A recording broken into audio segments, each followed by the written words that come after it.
first get involved with Mary's Place? What was your role? The first time I got involved with Mary's Place, I think, was my second day on the job here as pastor at Gethsemane Lutheran Church. And the conversation was beginning about how we might collaborate and create new home for the day center at that point. We were in the midst of a construction project at 9th and Stewart Street and still meeting at Denny Park Lutheran Church down the street. And folks had said, how about we do this? And that was my introduction. And soon afterwards, we were rolling and working through possibilities to build out what was the day center at that point on 9th Avenue in the building at 9th and Stewart. And Mary's Place has been just a key part of our identity as we emerge into this new building and new space that we've inhabited since 2012. What is your favorite memory of Mary's Place? A moment, interaction, experience that stands out? It is so hard to choose one. What I often end up telling people, some of my favorite moments came when we used to do some Thanksgiving breakfasts. After we moved back into the building with the new construction, one of the things was to go and ask Marty what was most needed around Thanksgiving time. And she said, we don't need another dinner. There are dinners galore, but what the women really need, and what all the people who are experiencing homelessness need, is a place to go and get coffee and go to the bathroom and be warm, because all the public spaces are closed and nobody wants to start until dinner time, then the volunteer groups. So we did breakfast, and it was a little like being handed the keys to the airplane or something and go and drive this like giant kitchen, which we had not really used at all because Mary's Place was fully functional and doing it themselves. And we'd get a group of 30 or 40 volunteers to come in, and just a few hundred folks coming in, and the interactions with guests and getting a chance to be a part of things, and also honor the staff that works so hard to be able to say, you guys take some time to be with your own families and have a holiday, and we've got this, we can do it. And I think one of my very favorite parts of that is a long time frequent guest of Mary's Place came to me and said, one of the things that I have loved the most about being here this morning is that it reminded me that I have something to offer too. And it was all because of the story she'd watched in some version of A Christmas Carol that we'd been watching. And the experience of it was to say, I'm not just a person who needs things from the shelter, from the church, from whomever. I'm a person who also can give by offering my smile or my kindness or getting a cup of coffee for someone. And that was just a marvelous change for us, to have that chance to remember we're not doing for somebody else, but in the spirit of Mary's Place, we're being in community together. And I love that. And the other memories that have been coming to me lately have been of early moments when I'd come down sometimes for the morning coffees and listen to folks share and say what they hoped for and what they needed and what they were struggling with. And it also reminded me of just the shared humanity. And I love that opportunity to connect in those ways. And the way that Mary's Place has modeled for us in the church and for others in community to really respect and honor each person, instead of say, oh, that's a homeless person, they have, I know their needs. No, like, how do we listen and say, what can I do? How can I help? So that's a big part of it. What impact did you see Mary's Place have in the community during the time when you were involved? So Mary's Place's impact is really kind of beyond description, right? You can look at it from the statistics. The numbers are staggering to see how many people have been helped and how the growth has come over the years.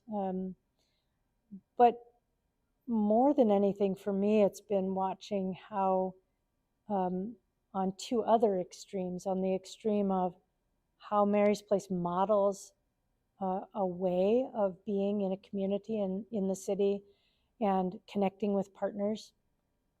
So meeting people where they were at, whether that was the individual who needed some help or the congregation that wanted to help but wasn't ready to like house a day center or an overnight shelter or something, but could offer this much. And the impact then was not just to meet the needs of a program, but in fact to keep working at the idea that all the partners can be listened to, and we can accommodate some of it to be able to say, how do we help you grow as well? And then, of course, the other extreme of meeting an individual where they're at, and to say the impact that can be made when one person's life is changed matters tremendously. So whether that's systemic change for Seattle or cities around the country that look at this and want to learn, or the individual whose life gets turned around because somebody took the time to listen and to say, I can help with that, and all the stuff in between. How have you seen Mary's Place change? So when I first had that meeting, Mary's Place, Marty described it as we were homeless, and we found a home in your building.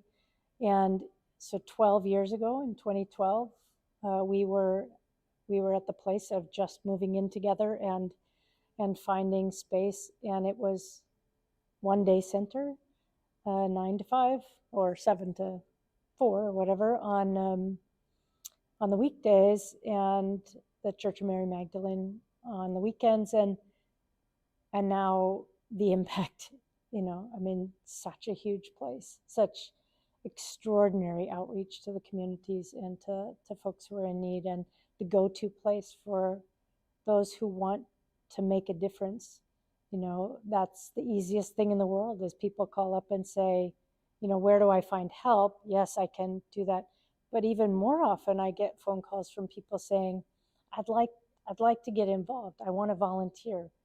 Where do you recommend? And it's pretty much a no-brainer. Get yourself involved with Mary's Place, because there's so many ways that you can impact the community. So change has been huge. One employee to how many was it? I think 300 or something now, and no overnight beds to 700.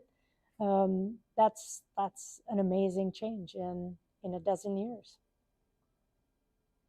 What was one event or time period that you remember that's particularly important to the history of your organization? I remember one time when we had been at some kind of event together, and some meeting, and then chair of the board, J.J. McKay, and Marty Hartman came and said, can we just go have some coffee and talk? And it was just as the pieces of Amazon connection and partnership were starting to emerge, and saying, here's what we're thinking about. The need is exploding in Seattle, and there's more than we can do with just the day center.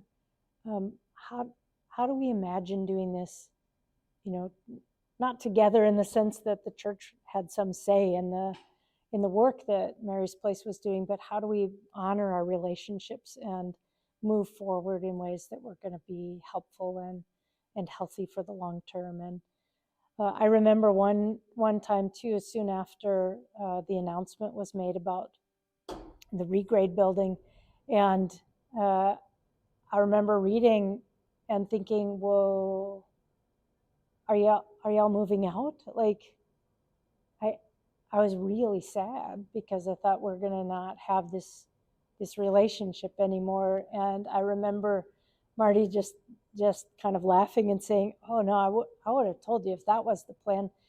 There's just more need. There's just a way for us to meet even more needs. And I think that piece also modeled something for a lot of organizations to say, don't be so fearful of change. Trust that if you've got your priorities right, you can weather the change in partnerships by seeing your way to a new possibility, and building, like, including more people is not going to be a bad thing for anyone. Where would you hope to see Mary's Place go organizationally in the future? I don't really think I have the perspective to offer on that, except that I hope that Mary's Place continues to build on those foundational strengths of listening, not just to donors and city leaders, but to the most vulnerable people, and saying, what is it that you imagine? What is it that you need? What is it that you hope for? And recognizing that the sweet spot organizationally is mixing those two things together. What can we address? What can we raise awareness around and build our campaigns? And what do we have to say no to because somebody else is doing it? And really just continue to build that connection of listening and responding, and not just saying, oh yeah, like whatever new bright shiny idea comes, that's what we follow. Great. Well, thank you for sharing your memories for this project. Is there anything else you'd like to add? There's one story that has come to my mind many times as I've been thinking about the history of our relationships. And in the very beginning of having moved into the building at 9th and Stewart, one of the things that I frequently got a chance to do was to give tours, often to organizations and churches that were thinking about doing similar projects that would maximize the use of their spaces. And I would include a part of the tour as one going into Mary's Place and seeing things. And my favorite question to ask people was, how many of you either have had or know someone who has had cancer? Everyone would raise their hands, of course. And I would say, how was that? What was that like for you? And people would say, oh, that's really hard, and it's very painful, and there's so many, all the different emotional and physical aspects of what's difficult and financial. And I'd say, now I'd like you to just imagine what that's like if you don't have a house.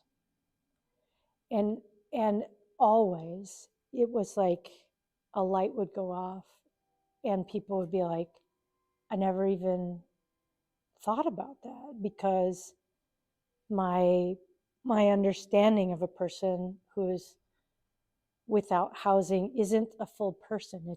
It's just that part of them.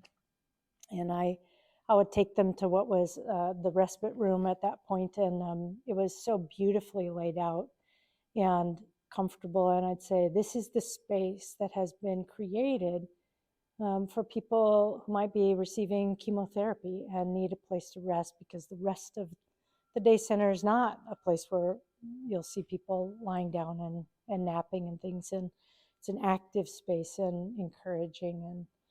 And but people who are sick need a place that they can go. And our system in this society is not set up to provide that care. In fact, you give birth, you leave the next day. You have cancer, you do your treatments, and then you go home, and your family members are expected to take care of you and clean up. And what happens if you don't have those things?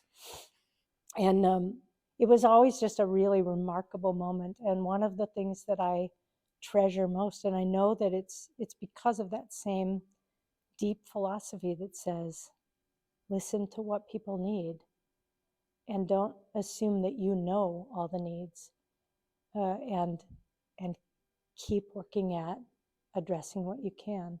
So that's a piece I take into my heart always when I think about Mary's Place, and that, and of course the piece that often gets raised, the caffeinated coffee, because yeah, I don't want decaf either. So how wonderful is it that people can just listen and say, you know what, we'll make it happen.